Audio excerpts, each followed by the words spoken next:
السلام عليكم ورحمة الله وبركاته، أهلا بكم في فيديو جديد من قناتي.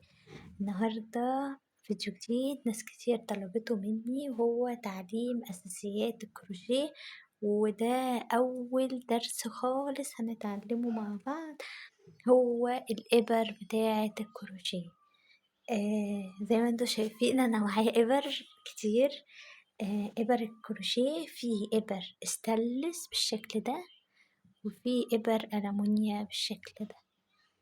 هنتعرف دلوقتي مع بعض أهم حاجة وأول درس خالص يعني في تعليم الكروشيه. بالمناسبة أنا أصلا اتعلمت الكروشيه من على اليوتيوب، ما خدتش دروس ولا خدت أي حاجة، فالفيديو ده يعني لكل واحدة عايزة تتعلم كروشيه وكده تقدر تتعلم معايا.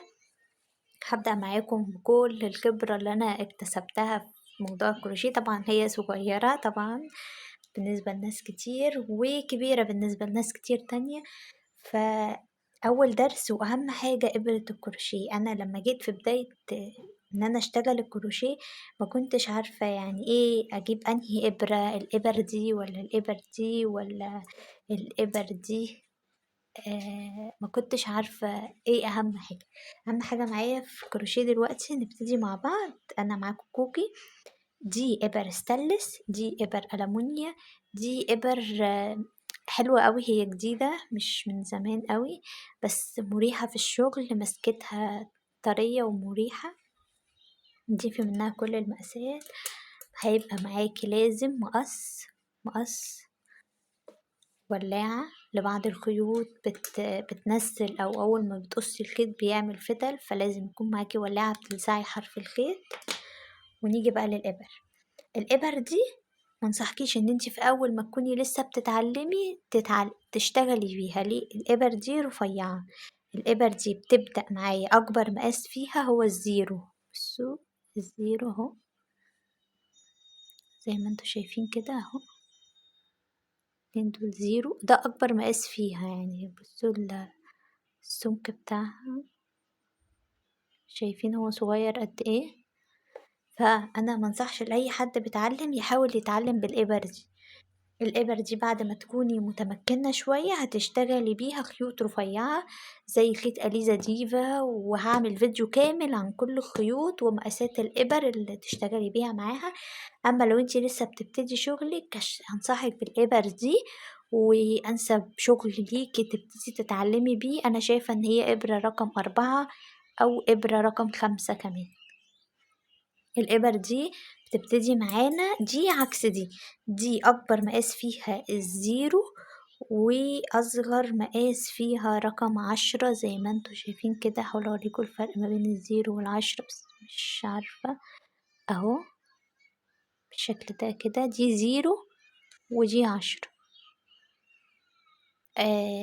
منصحش برضو لما تكوني لسه بتتعلمي جديد انك تحاولي تتعلمي بالإبر دي. لو عندك الإبر دي هتعقدك وهتشبك في الخيط وهتطلع منه فتل، مش هتكون حلوة. دي لما تبقي متمكنة شوية تبدأي تشتغلي بيها. بشتغل أنا بيها مفارش، وبشتغل بيها حاجات تانية كتير تكون غرزتها ضيقة بالشكل ده كده. هنا أكبر مقاس زيرو، وأصغر مقاس رقم 10. هنا العكس، هنا أكبر مقاس معايا بالشكل ده زي ما انتوا شايفين كده 10 اهي، ليها خيط معين بشتغلوا بيها. في فيديو الخيوط هوريهولكم. دي 10 ودي 8، بنمنع بيبقى أصغر بقى. ودي بالشكل ده اهو 6.5. بالشكل ده برضو 5.5. ونبدأ بقى هيبقى أصغر في أصغر. دي 5، مقاس 5، ودي مقاس 4 بالشكل ده كده. مقاس 3، دي مقاس 2.5. مش عارفة هي هتبقى باينة ولا لأ، اهي بالشكل ده كده، مش عايزة تبان خالص. 2.5. دي مقاس 2 بس.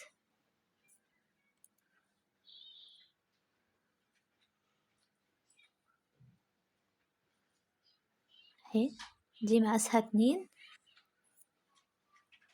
بالشكل ده كده. دي انا عشان انا عادي بستخدم اي ابرة، فجبت دي بس عشان اوريها لكم. دي مقاسها 2.5 اهو بالشكل ده، شايفينه اهو هنا مقاسها 2.5. ممكن وانتي بتبتدي، طالما لسه هتبتدي تتعلمي، تجيبي ابرة مثلا هتجيبيها مقاس 4 أو 5 اهو بالشكل ده كده.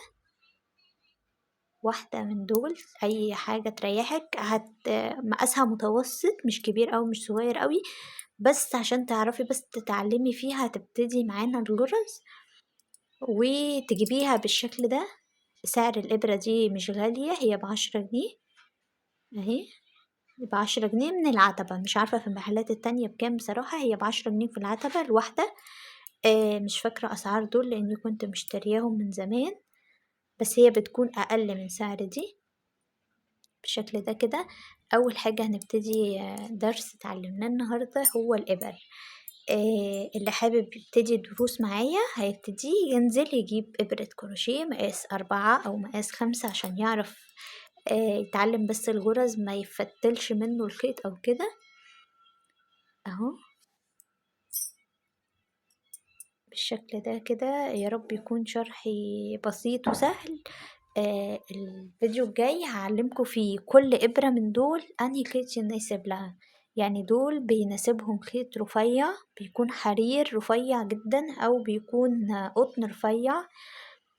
دول بيناسبهم يعني مثلا في خيوط صوف تخينة قوي، وفي صوف كريم، وفي خيط مكرمية، وفي خيط سلسلة، في خيوط كتير قوي هوريها لكم كلها في فيديو يعني أو فيديوهين مع بعض. بس النهاردة أنا حبيت أوريكم أهم حاجات عشان تتعلمي كروشيه. لازم تبقى يعني ألف ب كده، لازم تكون عندك إبرة.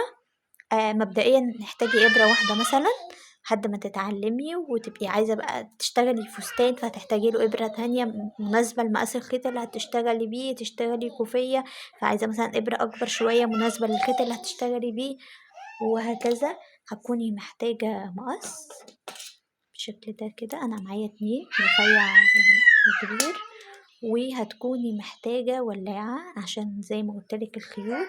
ممكن الولاعة تأجليها شوية، بس مبدئيا كده انتي هتحتاجي إبرة واحدة.